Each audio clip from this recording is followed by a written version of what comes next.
Hello students, today in this lecture we are going to study a writing skill, that is speech writing. Now what is the purpose of writing a speech? The purpose is to express views in the public. To express views, you are going to write your views in the form of writing according to the topic. Before we write a speech, we should be aware about the format of the speech. The first is, in case of speech, title is very important. You have to write a title or give a suitable title. Then second comes the salutation or a greeting, it is said. Third comes disclosure of topic. Then the narration of facts or the presentation of data. You can give relevant examples. You can write your experience. It adds beauty to the speech. Then comes the sensible deviation from the topic. You can divert from the topic, you can divert to some other direction and take some example, you can quote some examples. Then comes the conclusion. The conclusion of the speech should be very innovative and imaginative way.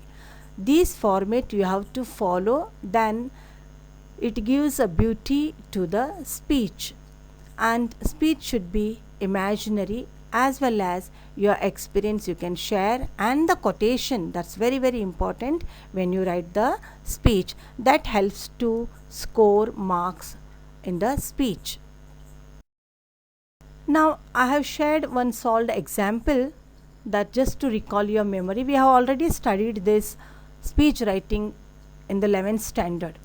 But now to recall and to get a fresh experience of writing, I have given a solved example. Go through the question carefully and write in your notebook. Answer is also shared in this. Please write in your notebook. This is the second part of the go through it. And two questions I have shared, that is for the practice. One is corruption and the second one is, I'll read the question. If you are a minister of a state for tourism, write a speech in 150 to 200 words regarding the growth of the tourism industry. Now these questions I have not given any hints since you are in higher class. So you have to imagine, you have to quote some quotation, give suitable title and end with the innovative conclusion. Thank you and have a nice day.